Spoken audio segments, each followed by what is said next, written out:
the silent power of thought, controlling and directing one's forces.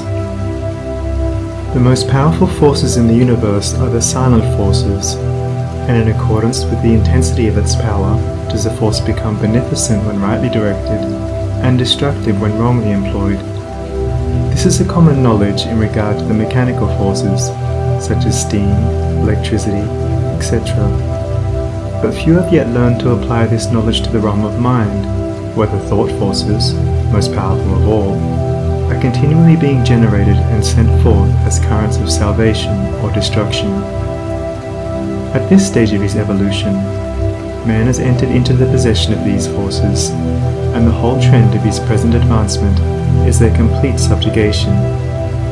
All the wisdom possible to man on this material earth is to be found only in complete self-mastery, and the command, "Love your enemies," resolves itself into an exhortation to enter here and now into the possession of that sublime wisdom by taking hold of, mastering and transmuting, those mind forces to which man is now slavishly subject, and by which he is helplessly borne, like a straw in the stream, upon the currents of selfishness. The Hebrew prophets, with their perfect knowledge of the supreme law, always related outward events to inward thought, and associated national disaster or success with the thoughts and desires that dominated the nation at the time. The knowledge of the causal power of thought is the basis of all their prophecies, as it is the basis of all real wisdom and power. National events are simply the working out of the psychic forces of the nation. Wars, plagues, and famines are the meeting and clashing of wrongly directed thought forces, the culminating points at which destruction steps in as the agent of the law. It is foolish to ascribe war to the influence of one man, or to one body of men. It is the crowning horror of national selfishness. It is the silent and conquering thought forces which bring all things into manifestation. The universe grew out of thought. Matter, in its last analysis, is found to be merely objectivized thought. All men's accomplishments were first wrought out in thought, and then objectivized. The author, the inventor, the architect, first builds up his work in thought, and having perfected it in all its parts as a complete and harmonious whole upon the thought plane, he then commences to materialize it, to bring it down to the material or sense plane.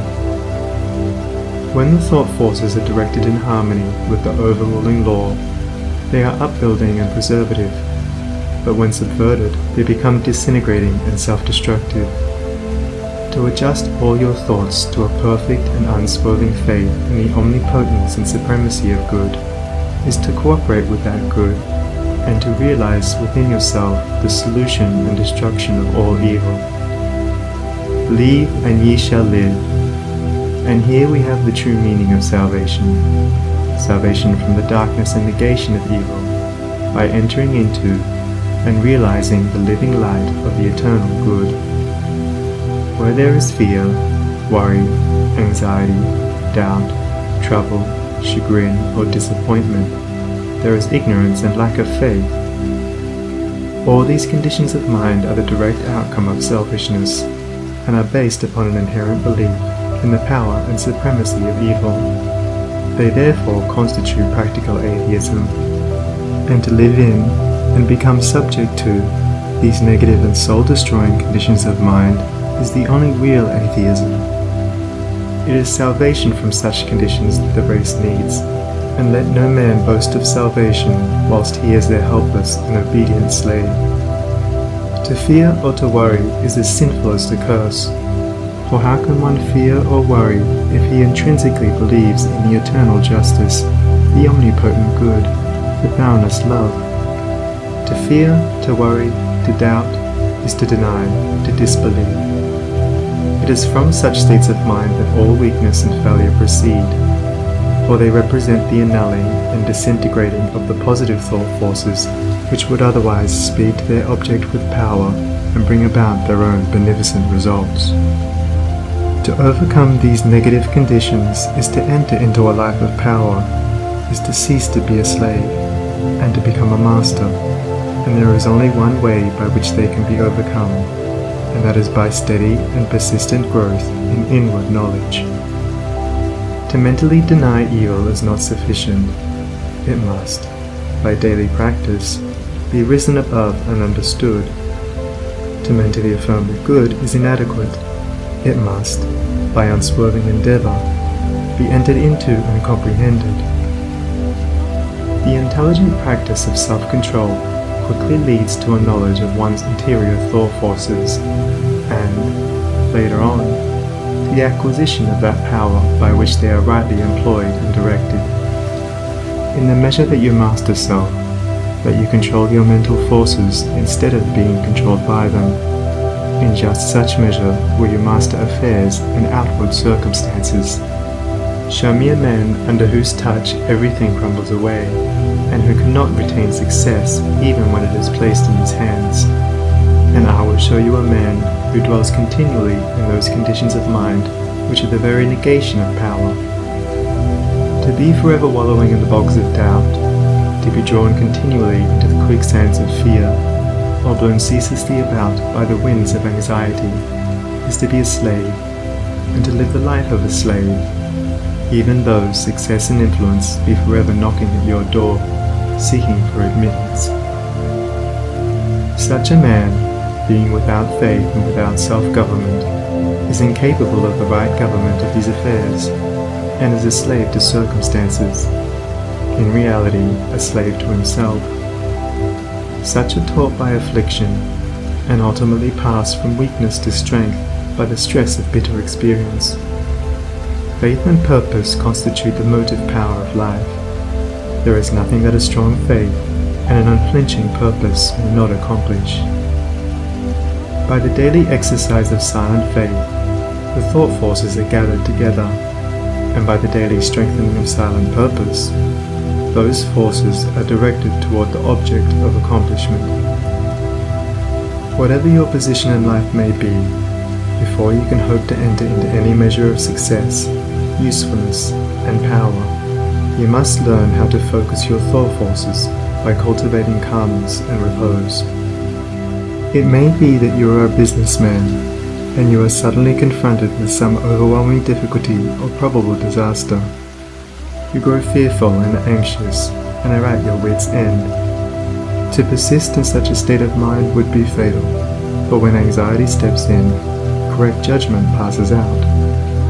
Now if you will take advantage of a quiet hour or two in the early morning or at night, and go away to some solitary spot, or to some room in your house where you know you will be absolutely free from intrusion, and, having seated yourself in an easy attitude, you forcibly direct your mind right away from the object of anxiety by dwelling upon something in your life that is pleasing and bliss-giving. A calm, reposeful strength will gradually steal into your mind, and your anxiety will pass away. Upon the instant that you find your mind reverting to the lower plane of worry, bring it back again, and re-establish it on the plane of peace and strength. When this is fully accomplished, you may then concentrate your whole mind upon the solution of your difficulty, and what was intricate and insurmountable to you in your hour of anxiety will be made plain and easy, and you will see, with that clear vision and perfect judgment which belong only to a calm and untroubled mind, the right course to pursue and the proper end to be brought about. It may be that you will have to try day after day before you will be able to perfectly calm your mind, but if you persevere, you will certainly accomplish it, and the course which is presented to you in that hour of calmness must be carried out. Doubtless, when you are again involved in the business of the day, and worries again creep in and begin to dominate you, you will begin to think that the course is a wrong or foolish one. But do not heed such suggestions. Be guided absolutely and entirely by the vision of calmness, and not by the shadows of anxiety. The hour of calmness is the hour of illumination and correct judgment. By such a course of mental discipline, the scattered thought forces are reunited and directed, like the rays of the searchlight, upon the problem at issue, with the result that it gives way before them.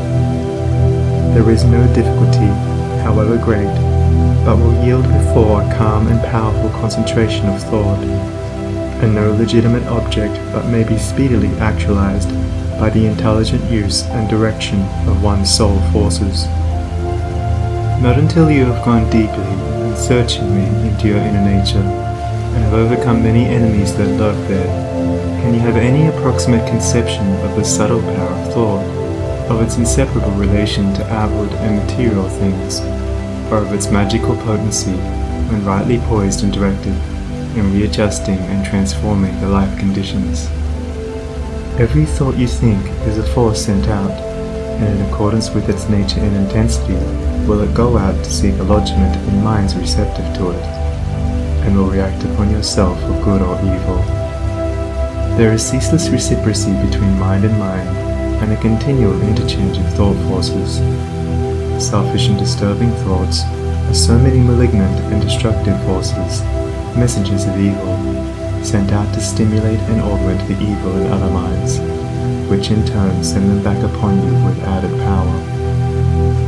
While thoughts that are calm, pure, and unselfish are so many angelic messages sent out into the world with health, healing, and blessedness upon their wings, counteracting the evil forces, pouring the oil of joy upon the troubled waters of anxiety and sorrow, and restoring to broken hearts their heritage of immortality.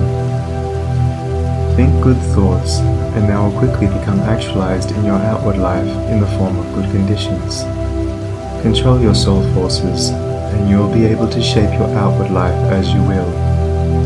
The difference between a savior and a sinner is this, that the one has a perfect control of all the forces within him, the other is dominated and controlled by them. There is absolutely no other way to true power and abiding peace, but by self-control, self-government, self-purification. To be at the mercy of your disposition is to be impotent, unhappy, and of little real use in the world. The conquest of your petty likes and dislikes, your capricious loves and hates, your fits of anger, suspicion, jealousy, and all the changing moods to which you are more or less helplessly subject. This is the task you have before you if you would weave into the web of life the golden threads of happiness and prosperity. Insofar as you are enslaved by the changing moods within you will need to depend upon others and upon outward aids as you walk through life. If you would walk firmly and securely and would accomplish any achievement, you must learn to rise above and control all such disturbing and retarding vibrations. You must daily practice the habit of putting your mind at rest, going into the silence, as it is commonly called. This is a method of replacing a troubled thought with one of peace, a thought of weakness with one of strength.